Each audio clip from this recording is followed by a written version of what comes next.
Narĩ korwo nĩ ndoĩ nĩyo thimo ĩrĩa ĩgũtereba tabarĩra ya njera-inĩ citũ ũmũthĩ. Majina naitwa Joseph Bosire Kemuku, nyumbani Nyamira County. So na hapa siku ya leo iko jela ya kwamba ambapo sikuwa natarajia kwa maisha yangu ya kana kwamba nitakuja kukaa mahali kama jela. Maisha ya jela siwezi sema ni nzuri. Maisha ya jela kitu ya kwanza ni ngumu. Ni ngumu na si rahisi. Juu ukiamka ni jela, ukilala ni jela, ukikula ni jela, ukitembea ni jela, mafikirio yako yote ni jela. So unapata ya kwamba jela ni mahali pengine ni pale tunasemanga ni kaburi yenye halina msalaba. Ndani ya watu mafikirio wako nao si kama mtu akoraya. Uyu ndeciririe muthenya umwe wa mithenya ni agakorwo jera. Nilikuwa naonanga wengine, hata mimi mwenyewe naogopa. Wengi kulingana na utafiti wangu, watu wengi si wenye makosa hapa. Jela ni kama hospitali. Jela ni ajali na si kupenda kwa mtu kuja jela. Ijapokuwa kuna wenye wamefanya hadharani ndio, na kuna wenye ukweli hawajafanya, lakini ijapokuwa walikuwa wanahusika kwa njia moja ama ingine. Jela ni mara mbili. Jela ukiwa ni mtu uko na vision yako na ndoto zako, jela pia itaweza kukuchengea maisha kama uko na positive ways, na kama uko negative ways, jela itaweza kukupomorea maisha yako. Unapokuja jela umekuja na kesi na umekuja na mambo yako yanakusumbua. Ukikuja ukijisahau, jela ukweli utahangaika. Haya, rekere utoingire uhoro-ini. Joseph Bosire egũkũ nĩ ũndũ wa ũragani. Ilikuwa mnamo mwaka wa 2017 mwezi wa 6 tarehe 27, ilikuwa siku ya Jumatano usiku, ambapo nilikuwa nafanya katika kampuni moja ya Sinichenta hapa Ruiru ya maua ya kutengeneza greenhouse. Ya kwamba hiyo siku tulikuwa tumeshapokea mshahara, mimi na kaseni yangu na beste yangu ambayo anaishi na yeye pamoja. Hiyo siku wakati ulipokea mshahara, tuliponda la tangu asubuhi mpaka ikafika jioni, lakini ikafika masaa jioni hivi saa 12 hivi saa 1 tukapoteleana na huyu kaseni yangu na huyu beste yangu ambaye anaishi na kaseni yangu. Kidogo hivi inapokuwa hapo madukani hapo prison kwa college ya maskari hapo hivyo, tukapatana na wao.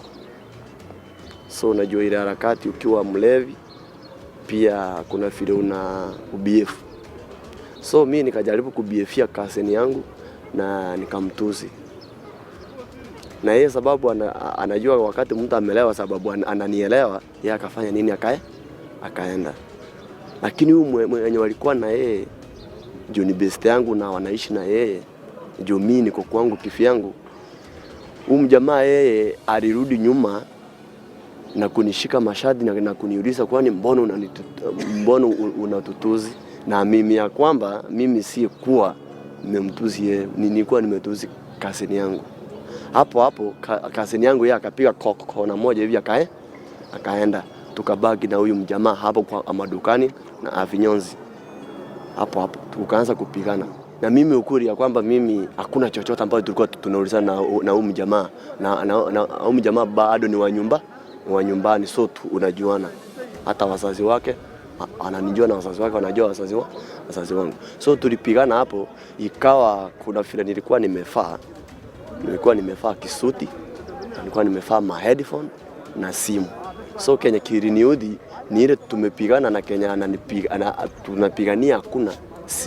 Sina deni yake, ana deni yangu, na tumeshinda tukikunya pombe kutoka asubuhi mpaka jioni. Mimi sina kama hakuna wadui na mimi kunipasuria hizo headphone zangu na simu na kupigana hapo na kuniumiza. Yani tembo ikapanda, nikapandwa na hasira. Na ukweli kwa hapo nilikuwa mlevi, unaona. So tukaachana hapo. Kwa kuachana mimi nilienda kwangu. Kwaenda kwangu nikakaa chini. Unaona sasa, nikafikiria huyu mjamaa tunaulizana nini? Sisi ina deni yake na ana deni yangu. Na tangu asubuhi na tangu wakati mwingi tumeshinda tukiwa na yeye, tukikunywa pamoja, tukifanya mambo mingi pamoja kama mandugu. ya kwamba hasira ilipanda, kuangalia amenipasulia madifoni zangu, simu, na amenipiga. Na hakuna Kenya tumeulizana na yeye, hata mwenye nimetusi si yeye, ni kasini yangu. Kamenya tari oro itheru mundu agikua gacagacaine iyo. Sijui nilifikiria nini hiki mawazo. Ukweli ukiwa mlevi wanga mawazo wanga imechotwa. Saa hii ndio naenda kujifikiria kwamba ulevi si kitu mzuri. Nikachukua kisu. Unajua mwanaume lazima ujichoche. Kuchukua kisu, kuna wamama walikuanga hapo chini. Wakaniambia so achana, nikaambia hapana. Huyu mjamaa amenitafuta na sasa amenipa na sasa amenipata. Waje nimuendee. Kisu kwa kinena mpaka kwao. Kufika kwao nikapata ni shemeji yangu ako kwa nyumba, hawapo. Shemeji yangu akaniuliza mbona uko haraka, si ukae at least hata tupike tukule. Nikamwambia hapana, niko na haraka sana. Umenionea kifo wapi? Sababu huyo mjamaa alikuwa anaitwa Kifo na huyo kasini yangu alikuwa anaitwa Jose. Akaniambia saa hii ndio wametoka hapa saa hii. Nikamwambia basi saa hiyo firo wametoka hapo hivyo ndio tumekutana hapo madukani na amenichokora. Na mimi ameshawahi kuambia kwamba niko na deni yake, kama tumeshawahi kosa. Hapana, sinaonanga mnakujanga hapa mnakula pamoja hivyo. Ni ukweli. So nikamwambia fanya hivi, mwambie akirudi asiponirudishia simu yangu na madifoni zangu hatutaelewana.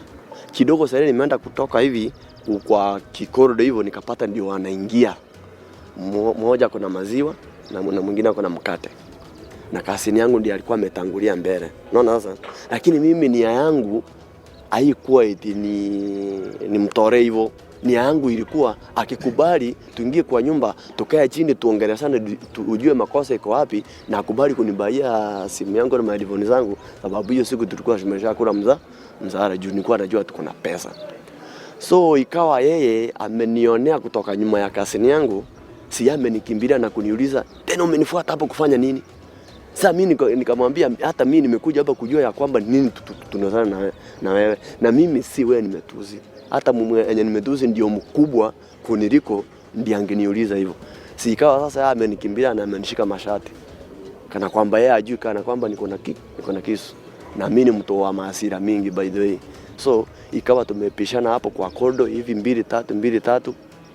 So ikawa na ile ulevi nao imeenda juu. Sasa nimetoa kisu na nikamdunga. Nikamua hapo. Agathekirwo kioho kia miaka 15 tu njera na eihuritwo ni merirwa. Kwa makosa ukuli mimi hata kotini nilikiri ya kwamba nilifanya, lakini nilifanya kwa njia ambayo hata mimi mwenyewe sielewi kabisa. Sababu hata kama ningetulia na hiyo ulevi wangu, nitulie kwa nyumba, kesho tungekuja tuulizana na tuelewane. Sasa mimi na regret mbaya, na hiyo kitu kinanikura sana ya kwamba nilifanya vibaya. Ukweli binadamu hawezi kukusamea, na hayo ni kitu niko obvious. Binadamu hawezi kukusamea, lakini ukikiri mbele ya macho ya Mwenyezi Mungu ya kwamba Mungu atanisamea. Sababu ukweli niliua na nikamwaga damu ambayo si hatia mbele ya Mwenyezi Mungu. Lakini niliua kwa njia vipi na nilikuwa na matara, yani ilikuwa na nia gani? Njoo hata Mungu lazima angalie hiyo wakati nilikuwa na akili gani, sababu kuna watu wengi uwanga. Mtu analipo anaua. Unaona? Mtu anafitina na shamba anaua. Hivi, lakini mimi yangu ilikuwa ni hasira na ni ya kipumbafu ya ulevi. Unaona? Si kupenda kwangu. Ukweli mimi nilifanya. Lakini kwa siku ya leo niko jela na nimehukumiwa hiyo miaka yote na West sababu ya ujinga na ulevi. Jela yenyewe vile nimefika hapa, jela yenyewe imeweza kunielimisha mambo mingi na imeweza kunitoa upumbavu mwingi na giza, na imeweza kunipatia mwangaza ambao siku ambao naweza toka tu ifunguni na nifike huko raia. Ni kuelimisha vijana aswa sana wale wenye wamesama ndani ya miadarati, sababu hii miadarati ndio inafanyanga vijana wengi mtu anapata amefanya kitu bila kutarajia. Baada ya kesho yake amekufa ama ameumia ama ako jela, ndiye anakuja kuregret kweli ilifanya. Ndio maana tunasemanga crime si poa. pombe na uraibu ndio uliniharibia maisha yangu. Raha tu kuambiwa oa, na mimi nasema bado mimi ni kijana barubaru, na kushikana na vijana wa mtaa, hizi kuruhusa kwenda base ujana na mambo hivyo tu. Nasema leo wacha niende nikulie mahali fulani, wacha nikulie mtaa fulani, ya kwamba ambao si jambo mzuri, sababu alikuwa ni best yangu.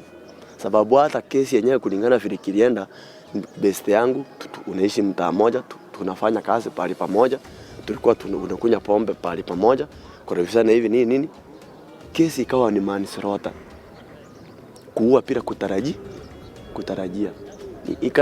Nikatarajia kwamba at least nitapewa hata miaka 7 kulingana na sheria, nikapata wamenitundika miaka 15. Arauga ni athomete na riake na ndangĩenda kugacoka njera ore.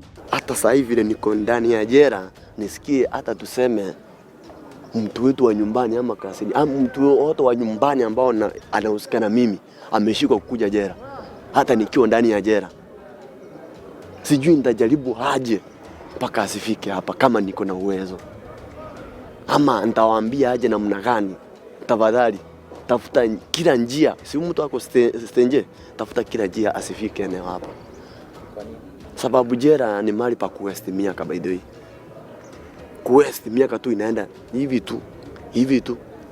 Na siku moja ya jera si kama siku ya raia. Siku ya jera ni tofauti na siku ya raia. Siku ya jera ni fupi kuliko siku ya raia huko.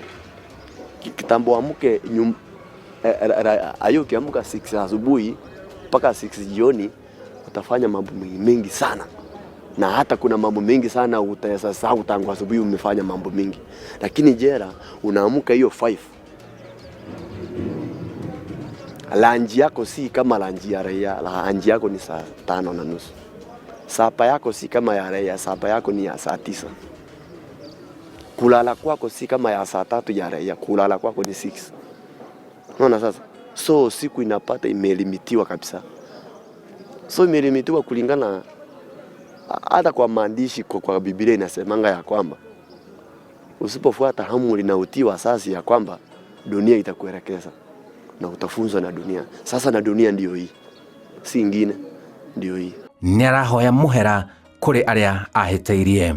Mimi ningependa juu ni kama wazazi wangu, na hiyo kitu nimekililia tangu nikiwa kotini, tukiwa tuna wao bado wakiniona tu kisimbani. Kwa mimi kwa roho yangu ya kwamba lakini wao anajua ya kwamba mimi ni yule kijana yao kwa kupenda. Mimi si kupenda.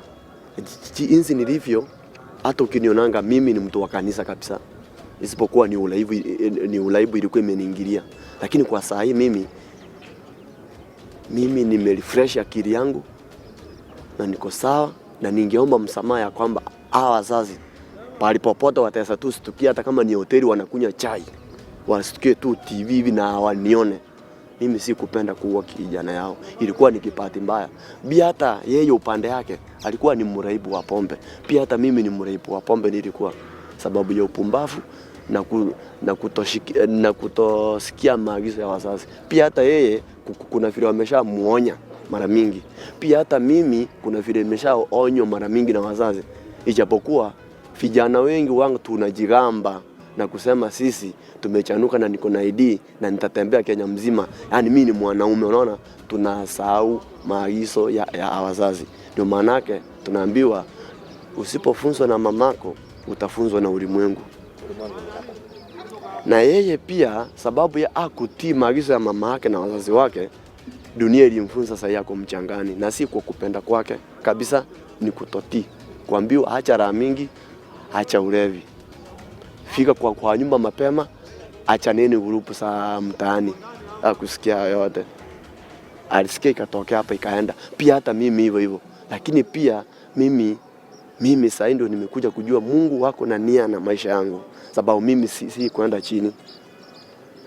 Mimi niko jela kwa hiyo miaka, lakini siku moja naamini ya kwamba Mungu atanisaidia na nitatoka jela na nitakuwa mtu wa maana katika jamii, na wale ambao wote nilikosea kijana naomba tu wanisamee. Masomo yangu kutoka raia, ukweli sikuwa nasoma sababu nilikuwa na upumbavu mwingi na misuko ya maisha magumu. Lakini wakati ambapo nilipojipata niko jela, ni kitu moja ambao nilifikiria, nikaona ya kwamba masomo ni kitu ambayo itaweza nisaidia kwa maisha yangu.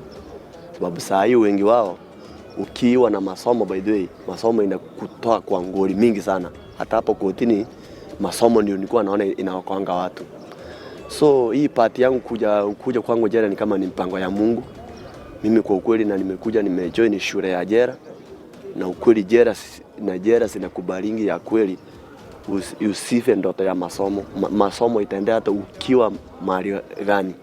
Mimi nimeshika masomo yangu na sasa niko darasa la 7 na naelekea darasa la 8, na kwa matarajio yangu na mipango yake Mwenyezi Mungu kulingana vile mimi naona ya kwamba saa zingine hapo ndio nitasema ya kwamba jela, nitatoka jela nikiwa na furaha, na nitatoka jela nikisema ya kwamba imenifaida sababu mimi hiyo masomo ndio nimeshikilia. Njĩtagwo Simon Kibe na ĩyo nĩ tabarĩra ya Njera-inĩ Citũ.